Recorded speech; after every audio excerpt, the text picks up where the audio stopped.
Suraj Revanna case ನಿಜಕ್ಕೂ ಅಸಹ್ಯ ತರಿಸುವಂತದ್ದು. ಇಂತಹ ಪ್ರಕರಣಗಳಿಗೆ ನಾವ್ ಏನ್ ಹೇಳಬೇಕು? ಕಲಬುರಗಿಯಲ್ಲಿ ಸಚಿವ ಪ್ರಿಯಾಂಕ್ ಖರ್ಗೆ ಈ ಸ್ಟೇಟ್ಮೆಂಟ್ ಅನ್ನ ಕೊಟ್ಟಿದ್ದಾರೆ. ದೊಡ್ಡ ಮನೆತನ ಅವರನ್ನೇ ನೀವು ಕೇಳಬೇಕು, ಅದ್ರ ಬಗ್ಗೆ ನಮ್ಗೇನು ಗೊತ್ತಿಲ್ಲ ಅಂತ ಪ್ರಿಯಾಂಕ್ ಖರ್ಗೆ ಹೇಳಿದ್ದಾರೆ. ಕೆಲವರು ಈ ಪ್ರಕರಣಕ್ಕೆ ರಿಯಾಕ್ಟ್ ಆಗೋದಕ್ಕೆ ಹಿಂಜರಿತಾ ಇದ್ದಾರೆ.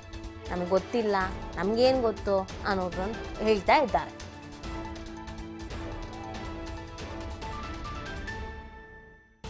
ಅಂತ ಗೊತ್ತಾಗೋದಿಲ್ಲ.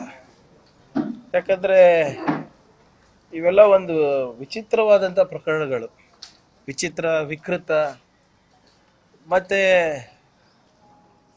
ಅಸಹ್ಯ ಪಡುವಂಥ ಪ್ರಕರಣಗಳು. ಪ್ರಜ್ವಲ್ ರೇವಣ್ಣದಿರ್ಬೋದು, ನಿಮ್ಮ ಸೂರಜ್ದಿರ್ಬೋದು, ಯಡಿಯೂರಪ್ಪ ಅವ್ರದ್ದಿರ್ಬೋದು, ಏನು ನಡೀತಾ ಇದೆ ಅಂತಾನೆ ತೋಚ್ತಾ ಇಲ್ಲ. ಆಮೇಲೆ ಆಶ್ಚರ್ಯ ಏನಪ್ಪ ಅಂದರೆ, ಅವು ಯಾರು ಮಾಡಿದ್ದಾರೆ ಅವರಿಗೂ ಕೂಡ ಏನು ಅನಿಸ್ತಾ ಇಲ್ಲ.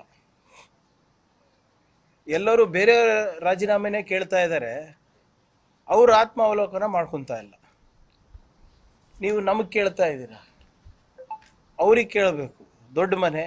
ದೊಡ್ಡ ಮನೆತನ, ಎಲ್ಲರೂ ಅಧಿಕಾರದಲ್ಲಿದ್ದಾರೆ, ಅವ್ರ ಮೇಲೆ ಅವ್ರ ಮೇಲೆ ಏನು ಜವಾಬ್ದಾರಿ ಇದೆ? ಸಮಾಜಕ್ಕೆ ಏನಂತ ಮೆಸೇಜ್ ಕಳಿಸ್ತಾ ಇದ್ದಾರೆ? ಇದು ಎಕ್ಸ್ಕ್ಯೂಸಸ್ ಕೊಟ್ಕೊಂಡೇ ಓಡಾಡ್ತಾ ಇದ್ದಾರಲ್ಲ.